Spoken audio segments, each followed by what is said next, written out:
Halo, selamat sore semuanya di sini. Sebelumnya perkenalkan saya Adi Rahman, mahasiswa BINUS Online University, jurusan Computer Science dengan NIM 2802615573. Di sini pada kesempatan kali ini kita akan membahas terkait isu stunting, yang mana kita semua ketahui stunting adalah suatu tantangan kesehatan yang kita semua perhatikan, dan dampaknya itu bukan hanya kepada anak-anak yang mengalaminya, melainkan juga kepada keluarganya, masyarakat sekitar, dan juga masa depan bangsa.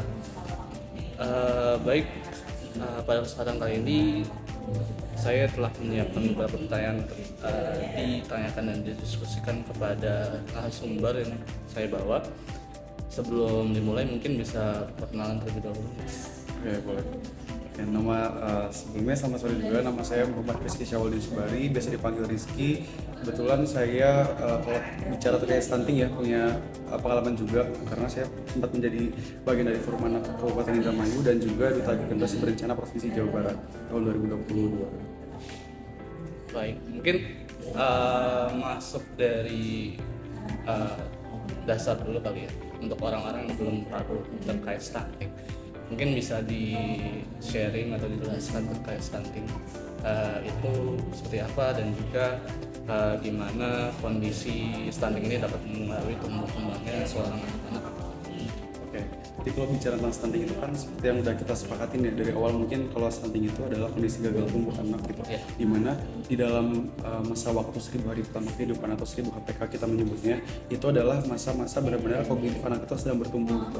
Jadi makanya sekali lagi stunting itu bukan hanya terkait keterbatasan fisik juga, tapi berkaitan juga dengan kognitifnya, bagaimana seorang anak itu bisa menyerap ilmu yang memang dia dapatkan sedari dini mungkin kayak gitu. Jadi sempat dengar gak sih kalau misalkan ada anggapan kayak bukan anggapan tapi statement bahwa nyebutin kalau misalkan orang dengan tubuh kecil atau tubuh pendek itu belum tentu stunting, tapi stunting itu udah pasti pendek. Nah, itu yang bisa kita sepakatin juga di awal gitu untuk konsep perbedaan stunting dengan genetik. Karena gini, kalau misalkan genetik itu kan turunan ya dari orang tua juga gitu. Makanya ketika memang ketika bayi itu diukur ketika posyandu, kalau misalkan bayi dengan seusia di standarnya segitu, itu kan ada standarnya sendiri kan untuk tingginya seberapa panjangnya juga gitu, dan beratnya seberapa. Nah, ketika ditimbang itu memang ternyata di bawah dari standarnya itu bisa terindikasi stunting. Tapi perlu catatan juga bahwa apakah kedua orang tuanya itu punya genetik yang emang bertubuh kecil atau enggak gitu. Nah, makanya di dalam kaitannya tentang stunting ini yang utama di awal juga itu adalah gimana keterkaitannya si orang tua itu untuk melakukan posyandu juga gitu, untuk mengukur bagaimana anak itu tumbuh dan berkembang. Karena ketika tumbuh kembangnya itu ada kendala gitu, itu masih bisa diintervensi sama 1000 hari pertama kehidupan itu sih.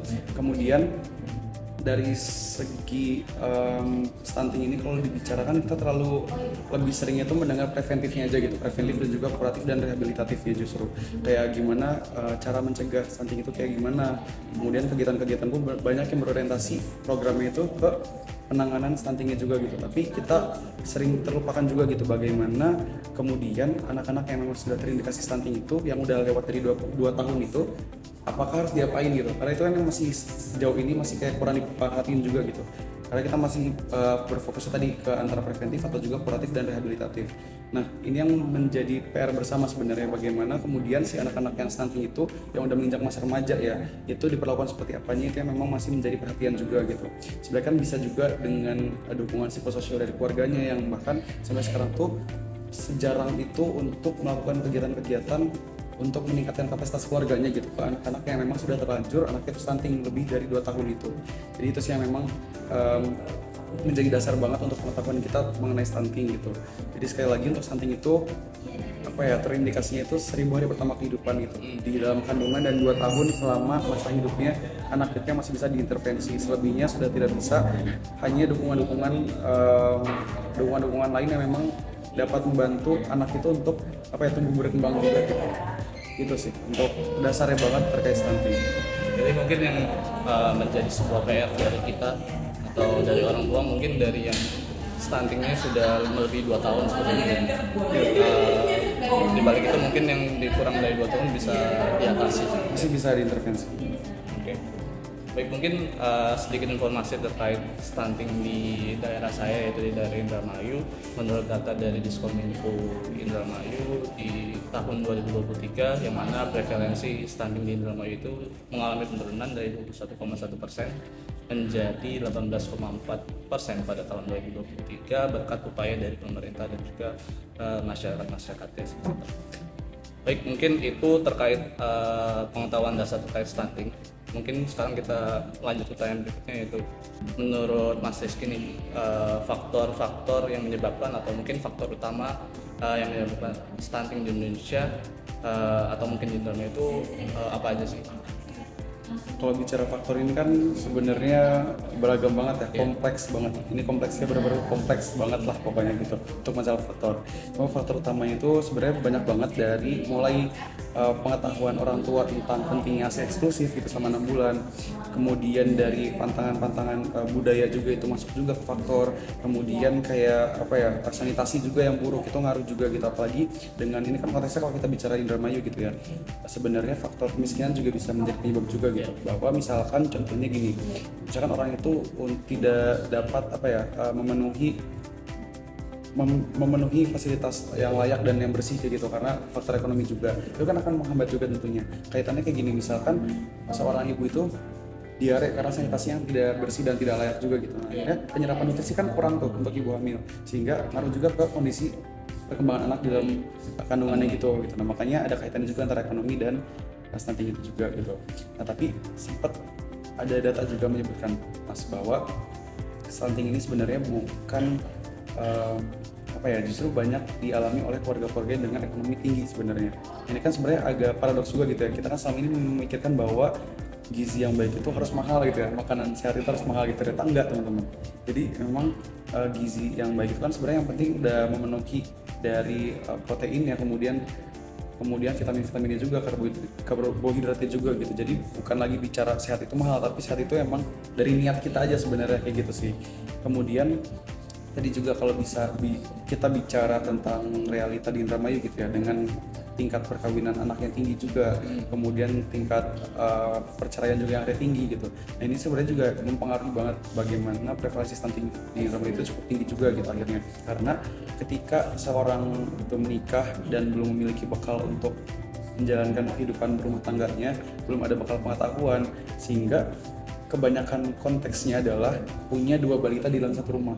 Nah, ini makanya ini yang kita coba usahakan untuk menekan prevalensi stunting itu melalui pendekatan untuk menghindari 2 balita di dalam satu rumah. Karena kalau logikanya gini ya Mas, kalau misalkan di dalam satu rumah ada 1 balita, perhatian kita terpenuh ke 1 balita doang gitu. Nah, sedangkan kalau misalnya ada 2 balita di dalam satu rumah, otomatis fokus kita akan terbagi gitu. Nah, itu yang kita hindari. Makanya balik lagi tadi bahwa kalau bicara faktor itu banyak banget, sudah kompleks banget. Ini bahkan baru sebagian kecil doang sebenarnya kalau bisa dibicara tentang kompleksitasnya gitu. Jadi selebihnya gitu sih paling untuk faktor. Jadi mungkin untuk faktor-faktor itu banyak, tapi yang mungkin harus diperhatikan kembali lagi itu adalah gizinya. Betul. Bagaimana kita memperhatikan gizi dari seorang anak, proporsinya bagaimana sehingga tidak menyebabkan kekurangan gizi seperti itu. Nah, mungkin itu terkait faktor-faktornya. Mungkin lanjut terkait penanganan Mas Rizky. Mungkin setahu Mas Rizky, program apa aja sih yang menjadi penanganan untuk stunting saat ini yang diterapkan oleh pemerintah? Oke, secara garis besar sebenarnya untuk penanganan tuh kebagi 2 Mas. Ada intervensi gizi spesifik dan intervensi gizi sensitif. Kalau spesifik itu kan yang berkaitan dengan pemenuhan gizi anak-anaknya gitu. Kalau gizi sensitif itu adalah kita mengintervensi dari hal-hal yang memang menjadi sumbernya gitu, kayak misalkan sanitasinya seperti apa gitu. Tapi kalau bicara tentang spesifik ini kan lebih kompleks banget ya, dan lebih banyak juga gitu upaya-upayanya. Kayak misalkan program untuk ini kayak yang misalkan dari desa itu menerapkan circular ekonomi. Jadi dari ayam petelur itu telurnya untuk dibagikan ke keluarga yang memang punya anak yang dikasih stunting itu seperti itu. Baik, mungkin berikut tadi adalah bahasan kita terkait stunting. Sebelumnya mungkin terima kasih Mas Rizky atas waktunya, atas diskusi kali ini. Semoga diskusi kali ini bisa bermanfaat untuk kita semua. Kurang lebihnya mohon maaf. Terima kasih. Assalamualaikum warahmatullahi wabarakatuh.